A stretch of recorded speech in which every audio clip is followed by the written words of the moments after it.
Welcome to my series based on Zentangle's Bijou Be Well, done in May 2025.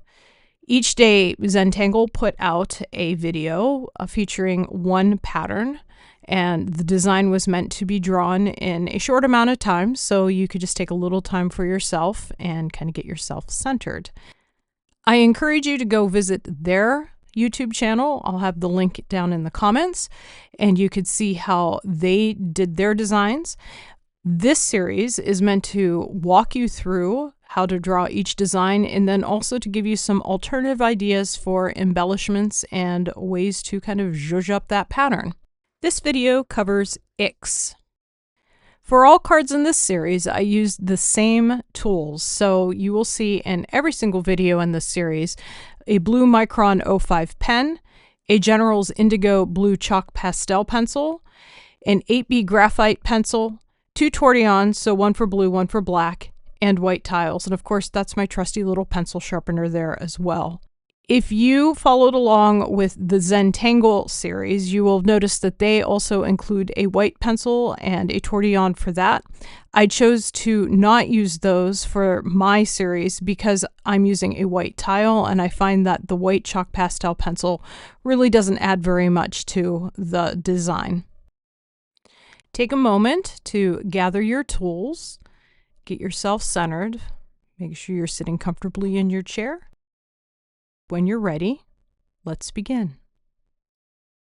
With our pencil, we are going to create just a string line, no border, and it's going to be a seed shape that goes from corner to corner on the card.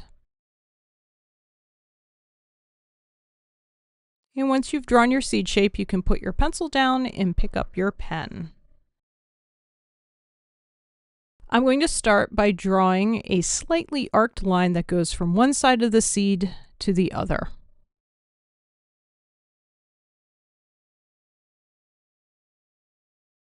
And that at each end of the line, I'm doing a little diagonal line that creates a little bit of a foot for each end of the line, and I'm filling it in.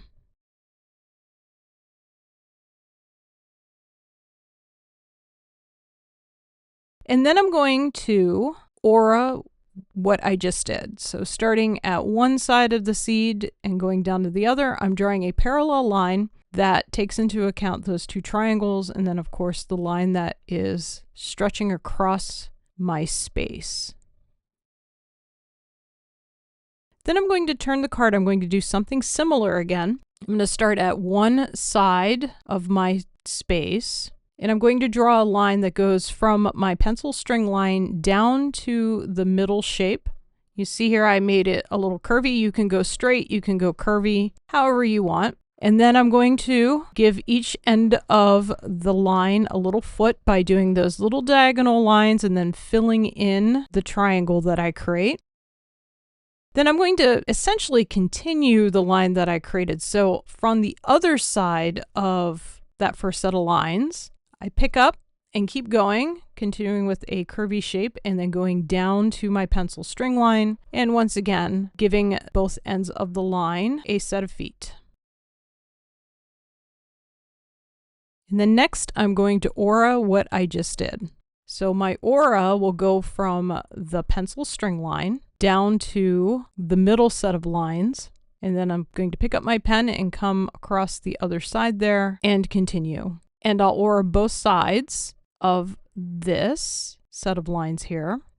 And I'm just taking my time trying to keep those lines as even as possible. But given how this is going to kind of progress, if your auras are not 100% even, don't worry about it. So now I'm going to start the process again. I start at my string line and draw a curvy line down to a set of lines that I've already drawn, giving that line feet.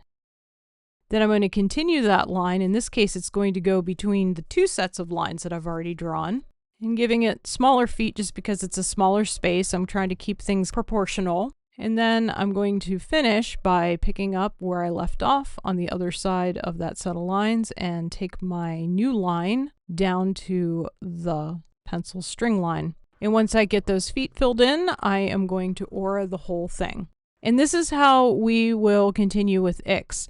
Bear in mind, we're going to do a little more with this. So we don't want to fill the entire space with these single lines with the aura. We're going to do more with this. But what we want is to have an interesting arrangement of these types of lines. In other words, if you have a really big open space, that is probably a great place to put a set of lines. But if you have a space that has already a bunch of lines in it, then don't do any more. Leave that space alone for now because we're going to do a little more with it. I just look at this as a way to kind of break up the card and create some smaller spaces to work in. How you decide to curve your lines will kind of dictate how many of these sets that you can effectively get away with in the overall pattern.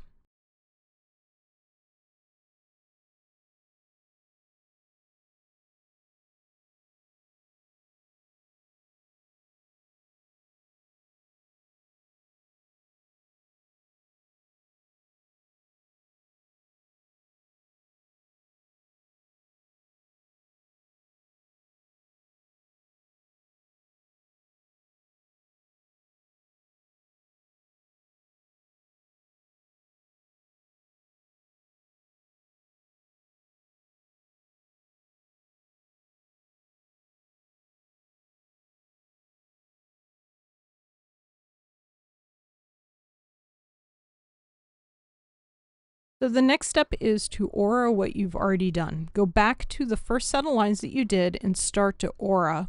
But when you run into another set of lines, you're going to pick up your pen and put it back down on the other side. And this is going to create a bit of a woven effect within all of the auras.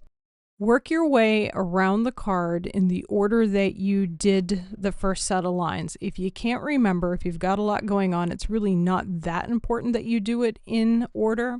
It's just helpful to create a more woven effect.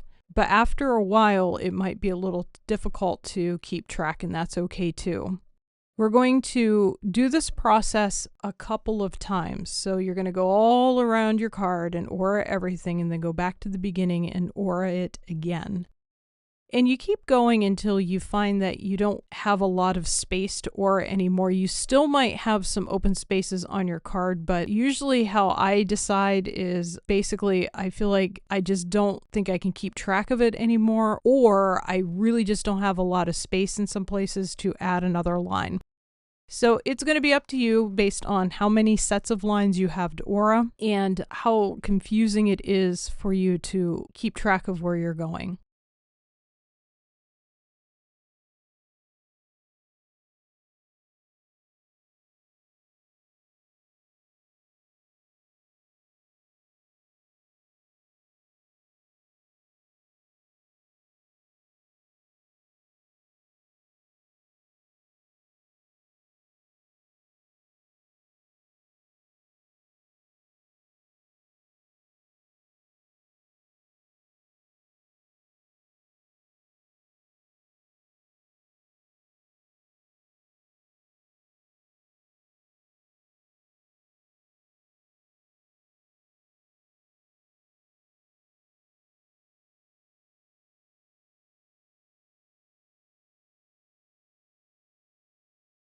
Now that you're done with your auras, you're probably going to have some wide open spaces. So let's fill those in. I'm going to use orbs to fill in these spaces. And the way I'm approaching it is to go towards the middle of the space or the widest area of the space and put the biggest orb I can fit in there. And then I fill in around it with progressively smaller orbs.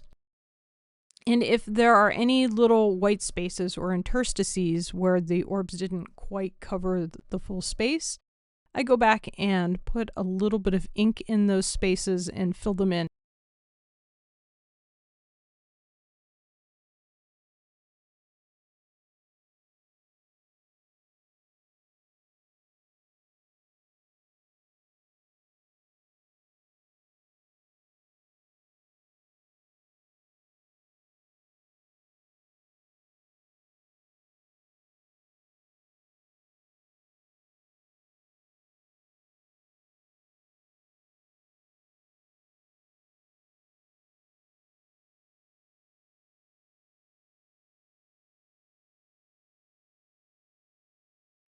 Once you're done with your orbs, put your pen down and grab your chalk pastel pencil, or if you don't have one of those, you can certainly use your graphite for this next step. I'm going to start with the orbs, and my bigger orbs, I'm going to put a little arc of color into them. The smaller orbs, I'm just going to put a little dot of color into them. And what I'm going to do is then blend out the arcs so that I have a darker side and a lighter side in each of those orbs. So it's going to become a bit of a three-dimensional thing. The little ones, I'm just blending the blue out so I don't have a harsh dot of color in them. And then I'm going to work my way around the card and touch all of my orbs with my pencil and blend it out. When I'm done with my orbs, I'm going to play around with all of those auras. And I'm going to take and put a little bit of pencil in amongst those auras. I'm focusing on where there's some curves, or maybe where there's a big spot where one set of auras is running into another set of auras. I'm being a little random about it.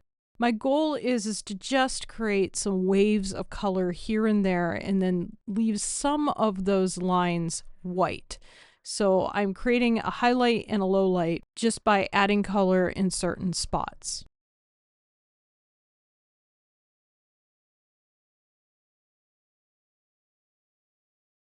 As I blend out the blue, I am just pulling it along the lines a little bit, being careful not to fill a whole entire section in with the color. I want to leave some white space and keep those highlights active.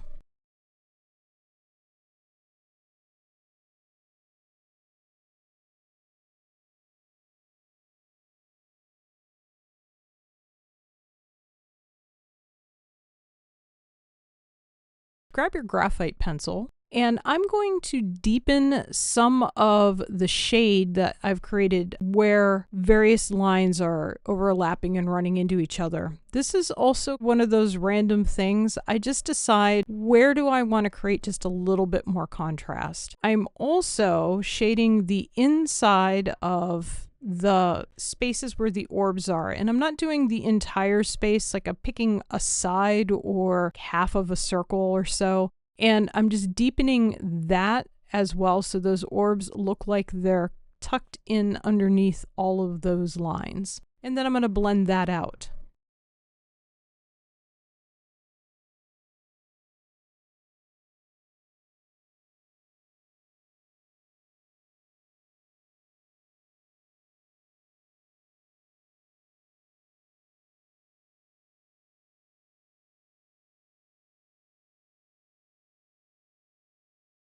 I'm going to finish up by using my graphite to clean up the edge of my string lines. So I'm just taking my graphite and putting a little bit where there isn't already a lot of ink, and then I'm going to blend that out. This is just going to clean up the edge a little, so if where your lines are hitting that pencil line, if they're a little uneven, this will mask that and just even out the edge.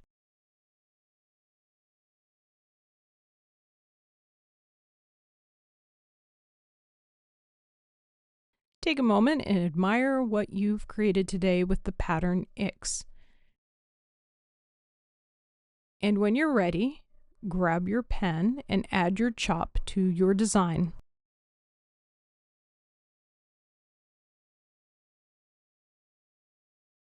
And there you have it, X.